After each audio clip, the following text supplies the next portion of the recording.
Hey everybody. So one of the things I wanted to bring up today in conversation is driver pay. I'm working from home today. Sometimes I stay at home and I have a little office set up in my room or whatever. It's nothing big or fancy. Anyways, this morning I got on a call with a software company for trucking software. It's an all-in-one straight shot. It does invoicing, driver settlements for you. You can upload all your documents into it. It's something that I have never looked into before. I do everything by hand. I'm a little bit of a control freak when it comes to stuff like that and paperwork, and I just really like to be hands-on and really involved in all of my stuff. So I keep track of most of my things in Excel. That's how I keep track of my expenses. That's how I pay my drivers. And then I take everything from my fuel card purchases and I hand type them into Excel. So that way I make sure that I'm, double checking my checks. This new software will integrate with my fuel card program. It'll pull everything over for me. So essentially it's going to eliminate a lot of downtime, it's going to eliminate a lot of the time that I spend searching in all of these different areas for different things for my drivers. So what inspired this is I hear a lot of stuff out there, how carriers pay their drivers. So what I wanted to talk about today was how I pay my drivers. So I am a carrier. I do a 70-30 split, 70% to the drivers, 30% to my company. Now, before everybody freaks out and says that that's too much, let me explain to you what my 30% covers. So like I said before, I have 3 of my own trucks and then I fluctuate, but roughly I run about 10 owner operators in total. Sometimes a little bit more, sometimes a little bit less. A lot of my guys have been with me. My average guys have been with me for about 5 years. I have a lot of guys that have been here 10 years. I have one guy who's been with us for 25 years. So that being said, what I'm trying to say about that is I consider my pay rate very, very fair.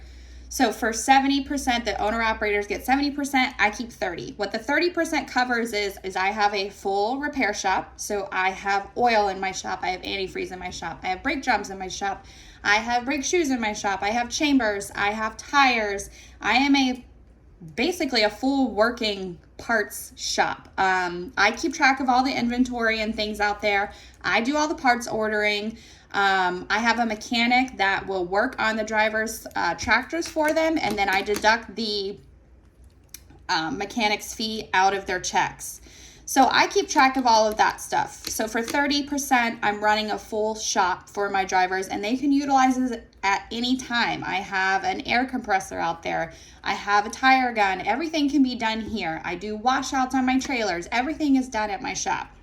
Another thing is what it covers is I have direct deposits every week. It goes right out of my bank account into yours. There's no picking up your check. There's no waiting fee. I do live pay. My payroll period cuts off Thursdays at 10 a.m. If you deliver a load Thursday at 9:30 a.m. and you can get that bill of lading to me, you are going to get paid that day for that load. And then, like I said, it is an ACH deposit.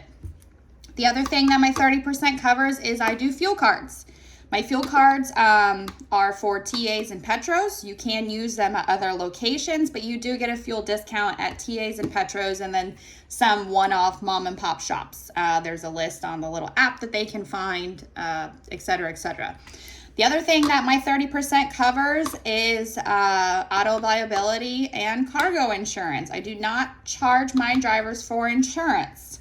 Now, that being said, there were some issues that we had many, many years ago with drivers, owner-operators, taking off multiple weeks at a time. While there's nothing wrong with drivers having time off and they deserve time off, this was becoming a repetitive behavior where every other month I was having drivers take off, their usual time off. Most of my guys go out for 8 days, come back in, do their 34-hour reset, go back out. So I'm not saying there's anything wrong with time off. I'm saying there's something wrong with drivers having 2 weeks off every single month, because whether they're working or not, that insurance payment is still coming to me. And as everybody knows, That is a large sum of where my expenses are as a carrier. So what I implemented for this, for drivers to stop taking off multiple weeks at a time every month, is I do a $125 insurance payment per week. So it's not per month, it is per week. There are 52 weeks in the year, and so my drivers pay $125 52 times. Now, that being said, all I want is for my drivers to work. So what I ask them to do is work 16 loads per month, and then at the end of the month, if they meet that, I return those weekly insurance payments to them. So for example, in the month of September, let's just go back right now. In the month of November, there were 4 weeks in the month.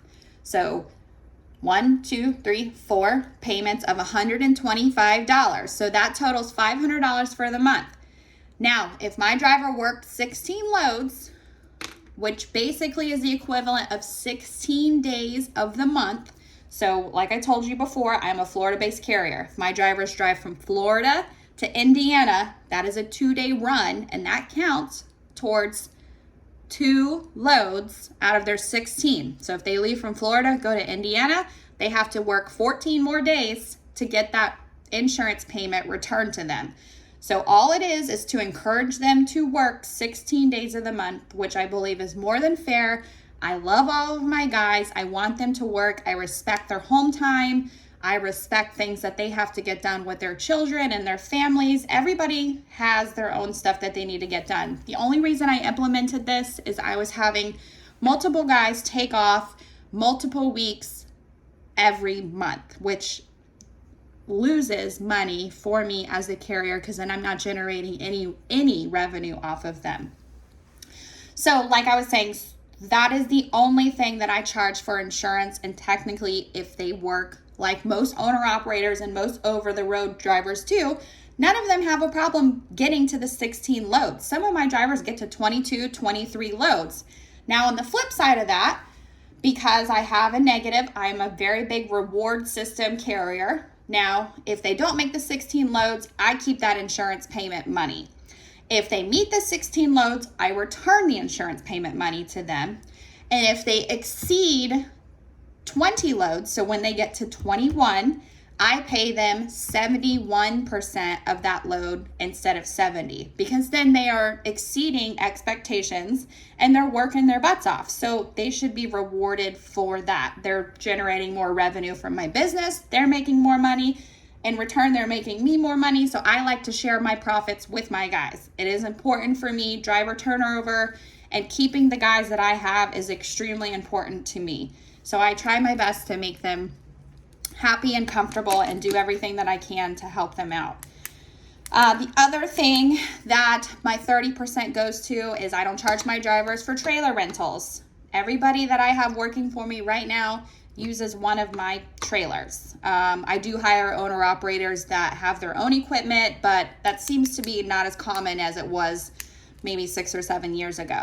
So there's no trailer rentals. I pay for reefer fuel. Like I said before, I have one guy who does dry van. The rest of my guys run reefer units. I pay for reefer fuel. They do not pay for it. So that's another thing that I pay for with my 30%. Also, roadside repairs or anything like that on my trailer, I pay for. Another thing that I do to help my guys out to retain them is if their truck breaks down on the road, I pay for their roadside repairs, and then I split it with them out of their settlements. I don't always take it back out, the same week. If they call me up and they're having issues with whatever, I assist them with, making payments back to me. The other thing that my 30% covers, what did I cover? I covered IFTA, ACH, I do fuel cards, TransFlow. So some of my drivers, to get their paperwork to me, I have a TransFlow. Not all of them like it, but it is what it is on the TransFlow. I'm sure everybody's been to a TransFlow machine. Everybody knows what a pain in the behind it is. But that is something else that I pay for so they can get their paperwork to me in a timely manner so I can pay them. Some of my guys use CamScanner, which is a great little app. It edits the PDF for you perfectly, and you can send it text message or email.